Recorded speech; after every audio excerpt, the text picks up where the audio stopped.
Sean todos bienvenidos una vez más a este nuestro programa Reflexiones con Sentido Común, especialmente analizando el desarrollo del cristianismo. Como pueden notar, hoy estamos en un escenario distinto. Nos encontramos en la herencia, en el Museo de la Herencia Adventista, en el Instituto Universitario Adventista de Venezuela. Y como ya de costumbre, nos acompaña nuestro compañero Jonathan González, estudiante del sexto semestre de Teología, nuestro pastor Edgar Brito, rector del Instituto Universitario Adventista de Venezuela, y mi persona, Dennis Chacín, estudiante también del sexto semestre de Teología. Para comenzar, quiero pedirle a mi compañero Jonathan que por favor nos haga un breve repaso de lo que hasta ahorita hemos dicho, porque nos encontramos en el tercer capítulo. Este es nuestro tercer capítulo ya. Hemos dicho bastante, ¿verdad? Y hemos analizado bastantes cosas. Jonathan. Sí, bueno, un saludo para todos, igualmente a mi compañero de tertulia. La primera entrega nosotros hicimos un breve resumen de las transiciones que hubo en la iglesia, del judaísmo al helenismo y del helenismo al romanismo. En nuestra segunda entrega hablamos un poquito de lo que fue la iglesia apostólica y cómo se constituyó su estructura, cómo era su gobierno, cómo era su liderazgo, cómo eran las liturgias, las ceremonias que ellos practicaban y cómo era su perspectiva de la misión. Y pues en esta entrega pues queremos conversar un poquito acerca del verdadero origen de la Iglesia Católica Romana. Nosotros, por ahí creo que fue en el cuarto semestre o en el quinto semestre, recuérdame por favor, vimos la materia de historia del cristianismo, ¿verdad? En el tercer semestre, sí. Y bueno, aprendimos muchísimo, pero no quisimos nosotros tener que abordar estos temas solo, por eso fue que nos trajimos al pastor Brito, quien es la máxima autoridad aquí en la institución para hablar de estos temas. Pastor, por favor, ilústranos, introdúcenos a este tema. Sí, muchas gracias. Saludos para todos los que están disfrutando de este programa. Queremos, con la mejor intención del sentido común, tocar las mentalidades para que puedan sacar sus propias conclusiones de lo que ha significado todo el recorrido que ha hecho el cristianismo en su desarrollo a partir del primer siglo. La mayoría de las personas creen que la Iglesia Católica Romana, como la conocemos hoy, es la misma iglesia que fundó Jesucristo en el siglo I. Pero, bien, como lo hicimos en la vez pasada, que la Iglesia Apostólica tenía una cantidad de características que parecieran que no se replicaran en pleno siglo XXI. Eso quiere decir que ha habido una diferencia, un desarrollo, y quizás algunos pueden decir, no, que el cristianismo ha evolucionado. Que no me gusta esa palabra para el cristianismo porque el Señor tiene su plan trazado para que se demuestre por las escrituras y también por el testimonio de la historia escrita y registrada por los que saben de esto. Así que cuando estamos ya en el siglo III del cristianismo, vemos que el cristianismo tuvo un cambio radical, ya no era el mismo cristianismo que se disfrutaba en el siglo I, porque ya en el año 313 el emperador de turno decretó un edicto de tolerancia por conveniencia política. Así lo decimos con toda seguridad, porque eso es lo que realmente fue. Estratégico, sí.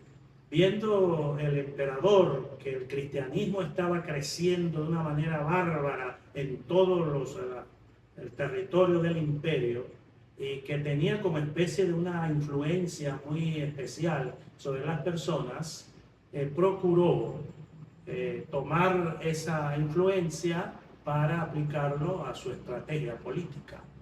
Ese edicto de tolerancia terminó con las persecuciones, que mantuvo a la iglesia pura, porque hacerse cristiano en el siglo I, en el siglo II o en el siglo III no era otra cosa que firmar su sentencia de muerte. No se tenía seguridad de sobrevivir. Entonces eso hacía que el que se hacía cristiano fuera sincero, fuera genuino, hasta que vino este edicto de tolerancia por conveniencia política y ya el cristianismo dejó de ser perseguido. Podemos decir que se detuvo la zaranda. La criba se detuvo. Salieron de las catacumbas donde se escondían en algunas partes. Directo. Sí, y comenzaron a respirar un aire diferente, de tranquilidad, de conformismo, y eso procuró que los líderes se descuidaran, los líderes se descuidaron y empezaron a entrar algunas cosas extrañas y se formó un sincretismo que cuando se compara la iglesia cristiana del siglo IV con el siglo I, nos damos cuenta que hay una diferencia abismal. Así que eso es bastante diciente, que no podemos negarlo ni tapar el sol con un dedo, porque así fue. Entonces, ¿quién fue el responsable de esta situación? Que hizo cambiar la manera como el cristianismo estaba llevando el reino de Dios sobre esta tierra. ¿Qué piensan ustedes? ¿Cuál es el personaje que hemos de señalar? Bueno, hace tiempo escuché que Constantino jugó un papel muy importante en esto. De diferentes formas, como se le ve, fue un personaje clave en el desarrollo histórico de lo que nosotros conocemos como cristianismo. Pero es algo que tenemos que también tomar en cuenta, que la Iglesia Católica no llegó a la existencia abruptamente, sino que fue un proceso. De hecho, antes de que se conociera como tal la Iglesia Católica, amparada por el Imperio Romano, ya se conoce ese término de los padres de la Iglesia. Así que me gustaría que conversáramos un poquito acerca de ese asunto. Sí, porque la palabra católica, la palabra griega, en su origen, en el principio, significaba universal. O sea, era el propósito del cristianismo alcanzar toda la tierra pobre. Todas las naciones, todo el universo. Toda la tierra pobre. Pero el término cambió. Ya no solamente de dar una idea de universal, sino más bien de única. O sea que no había más espacio para ningún otro movimiento, aunque se llamara cristiano, porque no se le iba a permitir. Así que cuando los cristianos verdaderos fueron perseguidos en el siglo I, II y III, algunas persecuciones se surgieron en el siglo IV y V, pero dentro de la misma seno de la iglesia cristiana, pero precisamente por el liderazgo que ya estaban concibiendo que el término católico significaba única. No podía haber otra rival, aunque no fuese netamente herética, ¿no? Sino precisamente por manifestar como una inquietud una uniformidad de fe. Sí, exactamente, en ese aspecto. Entonces, pero ¿por qué se produjo el cambio? ¿Qué fue lo que se hizo? Bueno, ya lo dijimos. Sí. Un personaje que llega a ser emperador de esa época, aprovecha esa coyuntura y forma su estrategia, y el cristianismo se deja empapar, se deja que eso lo vaya abriéndole camino, y cambió radicalmente. Mudó sus ropas. Sí. Entonces, como ya tú me dijiste, ese personaje se llamó el emperador Constantino. El emperador Constantino, mire, es un personaje clave del siglo IV. No podemos hablar de cristianismo sin hablar de él. Sin hablar de él. Pero antes de saber por qué tuvo éxito en su sincretismo, debemos de saber cómo llegó a ser emperador. Interesante. ¿Cómo llegó a ser emperador? Hubo un emperador llamado Diocleciano, el que produjo la última y la más terrible persecución, que duró 10 años, que muchos cristianos se fueron martirizados por esa persecución. Pero Diocleciano tomó la idea de que, en vista de cómo se iba creciendo el territorio del imperio, de dividirlo en 4 secciones. Entonces nombró a un emperador para Oriente, mientras él estaba en Occidente. Y él estaba en Oriente y nombró uno para Occidente. Entonces, además, le nombró a un sucesor de una vez para evitar que hubiera alguna rebelión o alguna cosa que impidiera el desarrollo del liderazgo imperial. Entonces, el papá de Constantino, que se llamaba Constancio Cloro, fue nombrado por Diocleciano como emperador de Occidente, especialmente para la zona de las Galias, de la Bretaña, de España y todo eso. Pero Constancio Cloro se murió en el 306 y su hijo fue proclamado como el que iba a suceder, su sucesor. Pero habían otros que estaban aspirando a eso, que le disputaron el deseo que tenía Constantino de gobernar y se declararon la guerra. Entonces Constantino, al ver que él todavía no estaba legitimado, declaró la guerra a uno que era su cuñado, que estaba también revolucionado. Sí. Entonces él se dio cuenta que no tenía todo el armamento y la cantidad de soldados que pudiera ganar una batalla. Así que se vio desventajado con respecto a la formación militar que tenía el rival. Ahí se dio cuenta que necesitaba una fuerza mayor.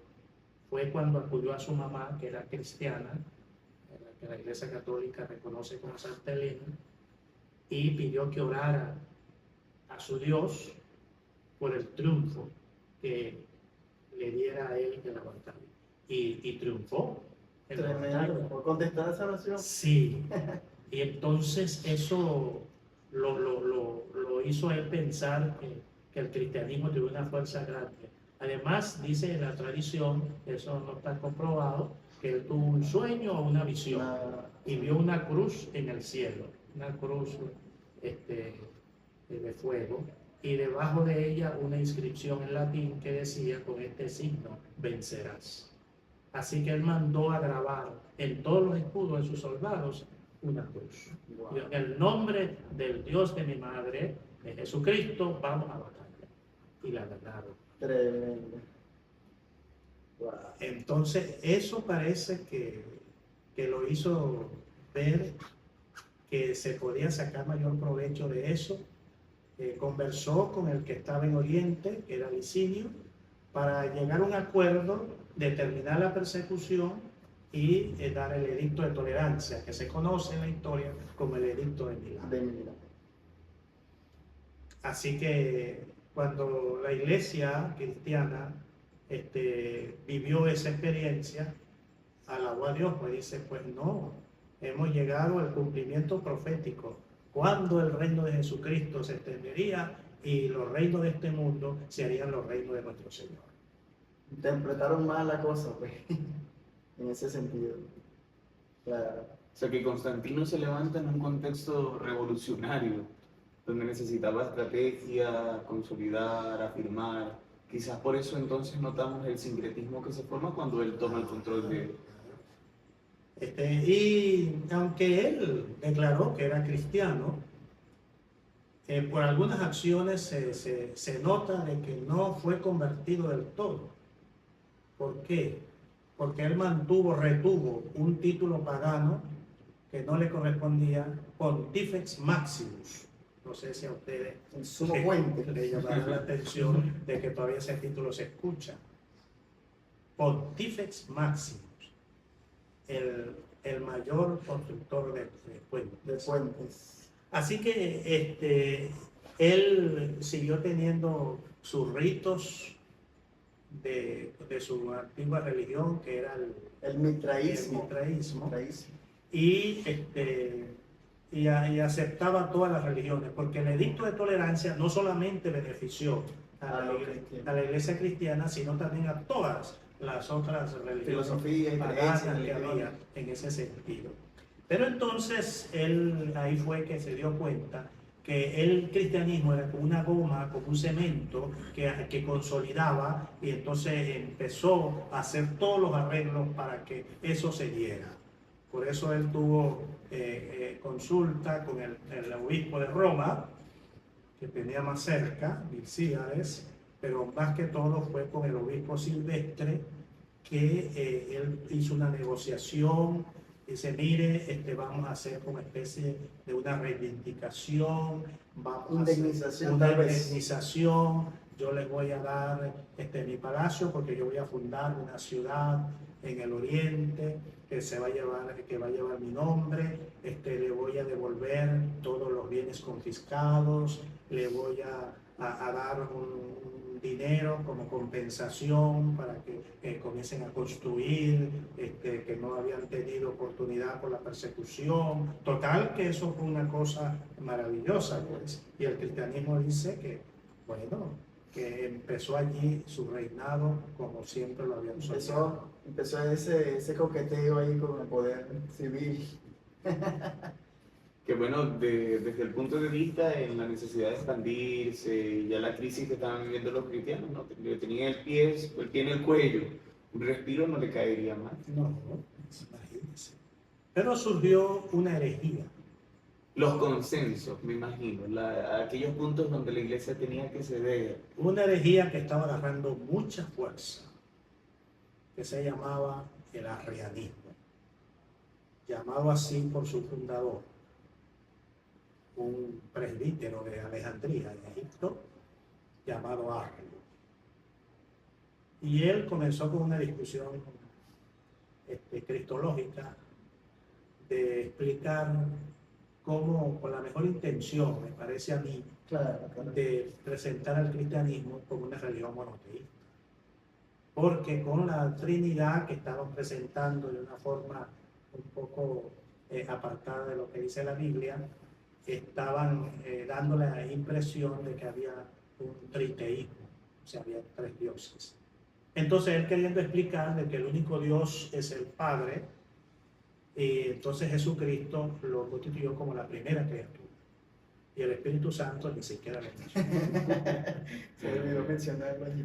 Y eso agarró tanta fuerza que Constantino se dio cuenta que no le convenía, porque le separaba. Claro, empezó a cismar la iglesia. Sí. A haber divisiones. Exacto, con las divisiones y todo eso.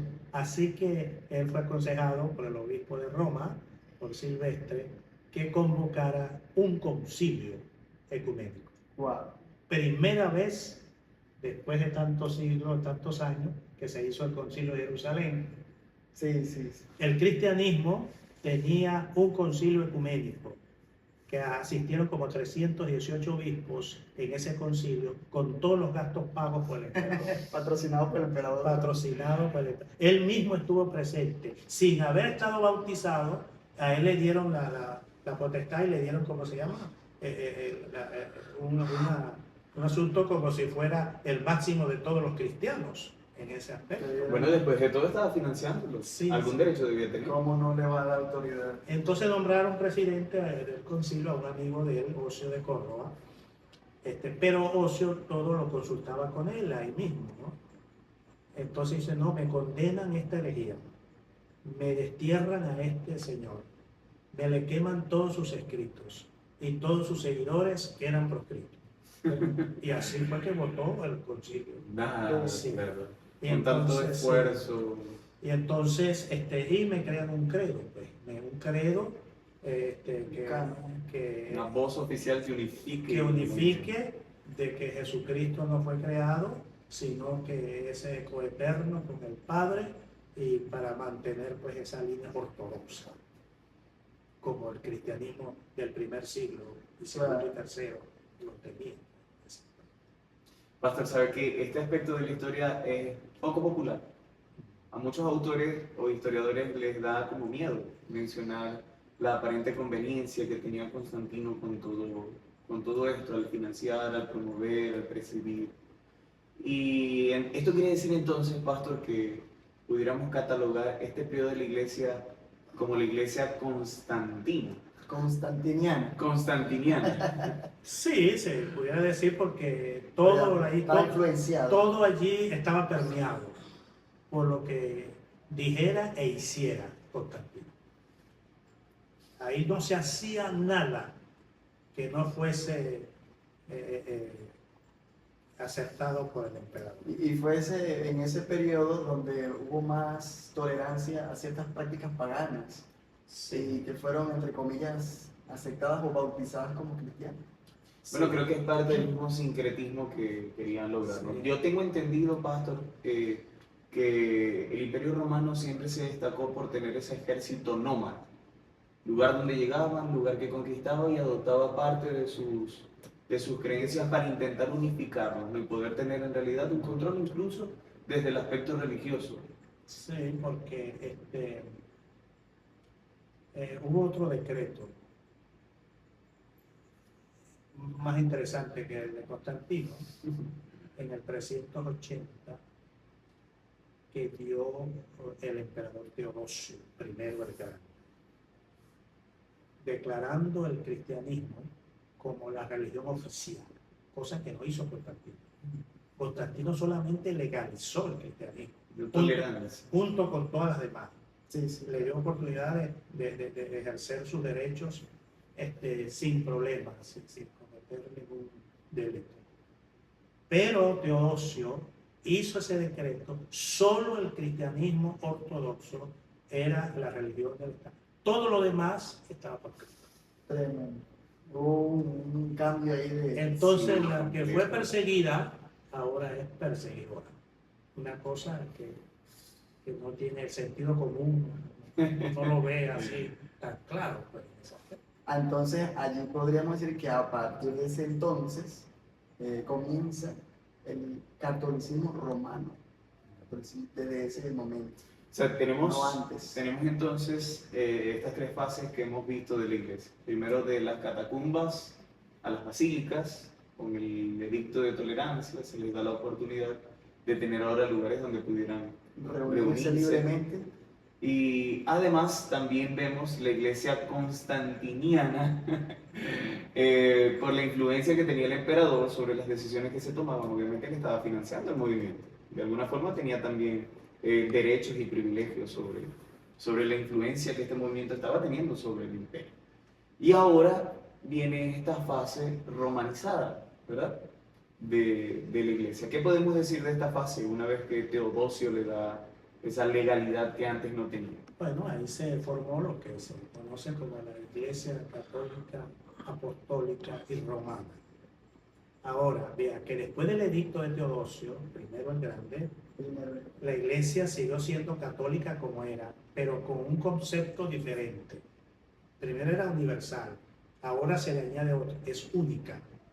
No hay espacio para más ninguna, ¿verdad? Entonces, cuando se dice que la iglesia católica, todavía, aunque se nota todavía un poco de tolerancia, la iglesia católica sigue considerándose como la única que tiene el derecho de representar el cristianismo genuino. De hecho, creo que hace tiempo conversábamos de ese tema y hay autores católicos que describen a las iglesias protestantes como hermanos separados, como si, bueno, estamos molestos en algún momento. Entonces, cuando se dice así, iglesia católica, ya sabemos a qué se están refiriendo, ¿verdad? No hay lugar aquí para más ninguna. No, y las connotaciones que ha tomado la palabra, ¿no? Antes iglesia católica universal, por el sentido de su misión, y ahora iglesia católica por el sentido de la legalidad que toma. Entonces, y apostólica para mantener la conexión con Cristo y los apóstoles, diciendo de que esta iglesia que está ahora, que está continuando lo que Jesús y los apóstoles empezaron. Por eso es que el obispo de Roma es el heredero del príncipe de los apóstoles, que es Pedro. Y todos los obispos que dependen del obispo de Roma son los sucesores de los apóstoles. Eso es lo que significa la apostolicidad de la Iglesia Católica, ¿verdad? De que por eso es que tienen esa sucesión de papas, sucesión de obispos y esa estructura de gobierno eclesiástico, de que el papa está en la cabeza, los obispos son sus acompañantes y está el pueblo, el pueblo laico.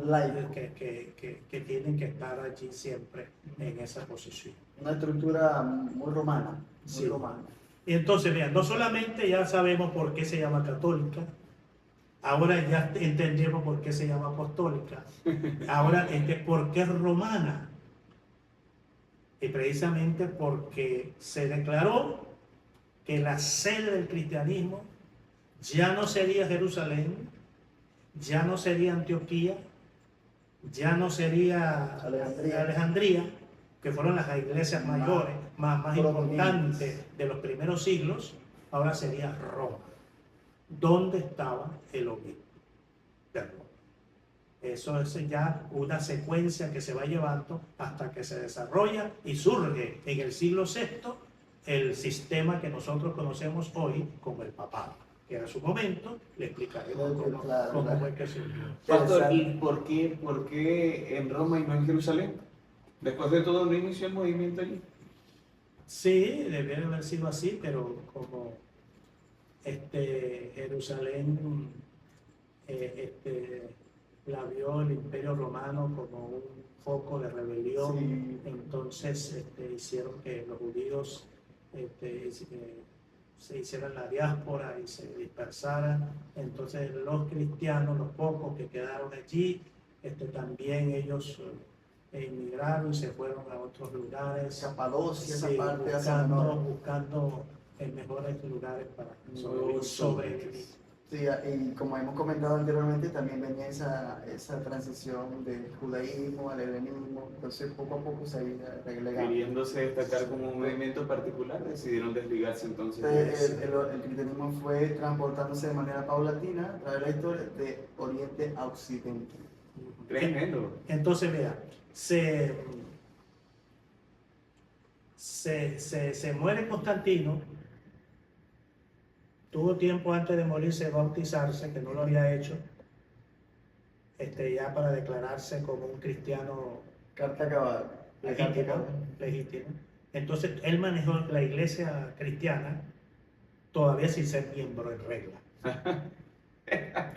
Sino él, porque era el emperador y tenía toda la autoridad para hacer eso.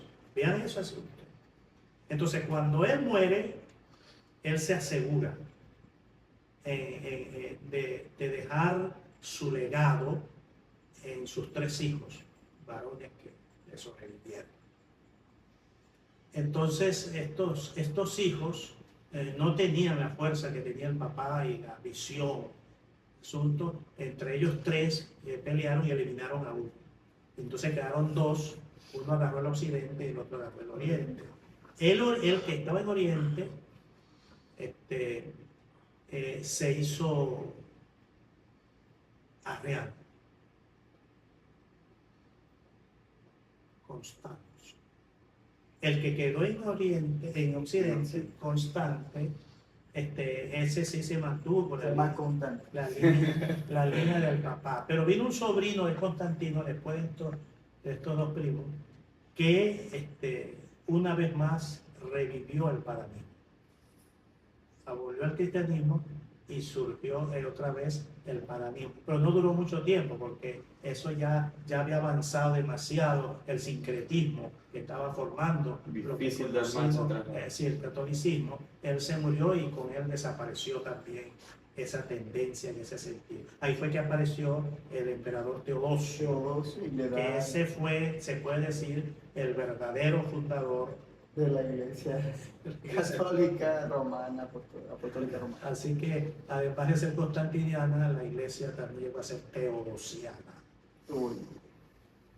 Comenta, por favor, comenta tú que nos estás viendo, ¿qué opinas al respecto? Aceptamos cualquier comentario que sea positivo y constructivo, ¿verdad? Claro, claro. Y cuando ya la iglesia se sintió que estaba siendo una iglesia oficial del imperio, una iglesia, hubo un matrimonio allí súper elevado, matrimonio. sí, entre el cristianismo y lo más refinado del paganismo, surgió lo que se conoce como el catolicismo hasta el sol de hoy, ¿verdad? Entonces era necesario poner el fundamento doctrinal. Sí, porque a medida que iba avanzando el tiempo se iban desarrollando las creencias, iban surgiendo, pues, porque a nadie se le había ocurrido eso de que Jesús fue la primera criatura, como lo hizo Barrio, pero se le ocurrió a él. Entonces, para evitar ese tipo de Bueno, heterogeneidad, entonces había que ya poner la base, la estructura básica de la doctrina. Y para eso ya se tenía a un gran personaje histórico que tiene una interesante biografía, conocido en la historia como Agustín de Hipona. Agustín de Hipona fue el teólogo de la Iglesia Católica, empezando. Él fue quien empezó a investigar. Eso que tenía una inteligencia superdotada, podía analizar todas las cosas con sus textos bíblicos y todo, y dejó muy buen legado con sus dos libros importantes, muy conocidos, Las Confesiones y después La Ciudad de Dios. Así que allí vemos nosotros, llegando ya al siglo V, que el cristianismo ya estaba conformado como lo que conocemos hoy, como la Iglesia Católica, Apostólica y Romana, en estructura, en doctrina, en liderazgo y en misión. Hemos hecho una descripción completa entonces. Claro, todavía hay muchos detalles que se nos pasan por alto, pero en esencia hemos podido pues vislumbrar cómo ha sido el desarrollo, el inicio y el desarrollo. Entonces una pregunta que pudiera hacer alguien que estuviera observando esto, ¿cómo es la cosa? Así que entonces la Iglesia Católica no comenzó con Jesucristo y los apóstoles. Bueno, por lo que ustedes están escuchando, parece que no. Empezó en el siglo IV, con Constantino y Teodosio, tal como se conoce ahora. Quiere decir que los primeros 3 siglos, la Iglesia, por causa de las persecuciones, los sufrimientos y todo eso, la mantuvo pura. Pero después la Iglesia cayó en este sincretismo, en este matrimonio entre paganismo y cristianismo, y entonces se fue deteriorando mucho. De tal manera, que eso ya es un tema que vamos a discutir, de tal manera que hubo cristianos que se opusieron, para que lo sepan, ¿no? Cristianos que dicen, ¿qué es esto? Estamos como avanzando hacia un camino que nos va a llevar a lo desconocido, porque no es el cristianismo que predicaba Cristo y los apóstoles. Y esos cristianos estaban en Oriente, más que todo, porque el cristianismo de Oriente fue un cristianismo más maduro, estuvo con un poquito más de libertad, con un poquito más de raciocinio, más que Occidente. Como más oxigenado. Ellos empezaron a protestar. Parece que al obispo de Roma se le está pasando la mano, porque hemos llegado a un acuerdo que habían 5 patriarcados, todos iguales, al mismo nivel de autoridad, pero estamos notando que el obispo de Roma está tomando la preponderancia y nos está dejando a nosotros en un segundo nivel, pero no es así. Para nosotros, Roma es el patriarcado, uno más de entre los 5. Jerusalén, Alejandría, De Antioquía, Éfeso, el Constantinopla bueno, sí. y Roma. Así que eso significa que las cosas no se estaban dando bien, pues.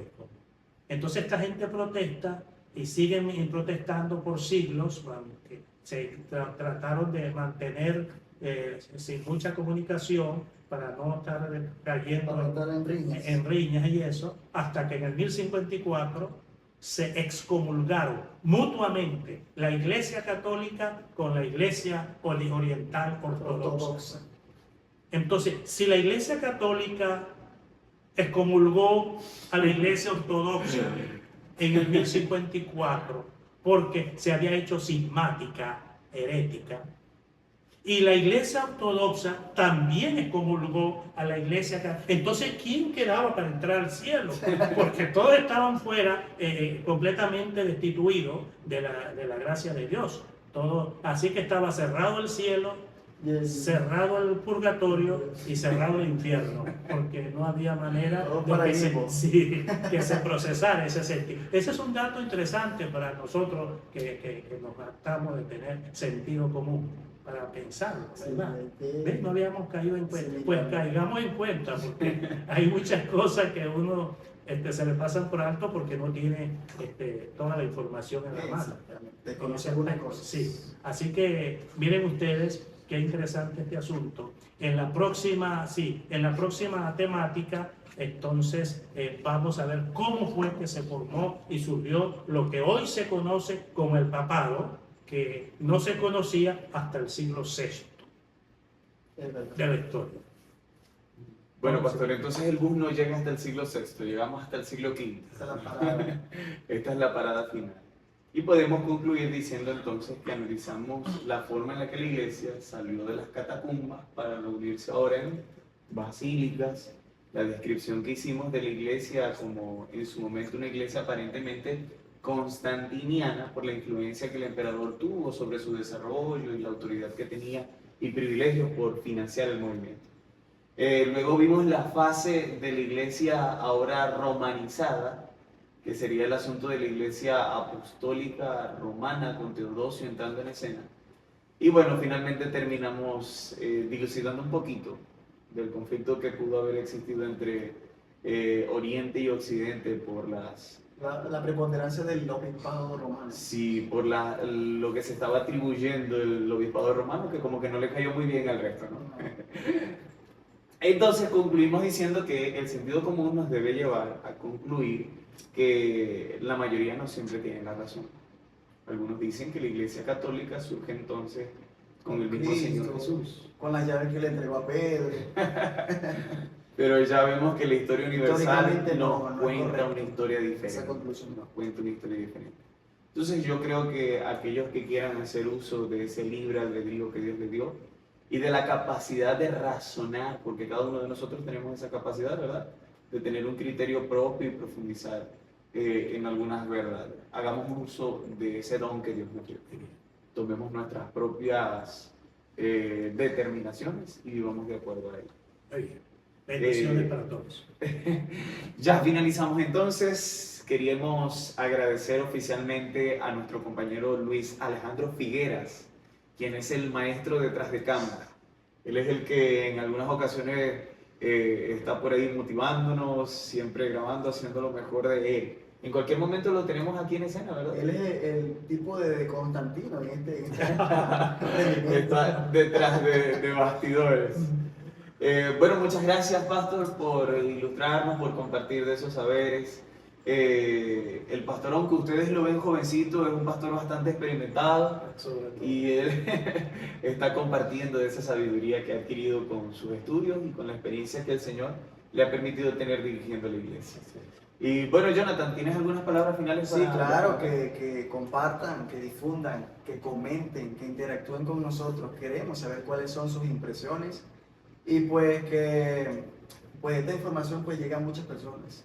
Porque lamentablemente hay mucha ignorancia en el cristianismo, dentro y fuera del cristianismo también. Hay mucho folclore, hay mucho tradición. Queremos acabar con ese analfabetismo teológico. Pero también hay mucha gente con sentido común. Claro. Y es lo que queremos aprovechar. Bueno, sin más que decir, nos despedimos, deseando que tengan un feliz día y que bueno, puedan comentarnos, puedan participar para que hagamos de este programa de reflexiones con sentido común. Un espacio para compartir. Así es. Hasta luego. Bendiciones. Hasta luego.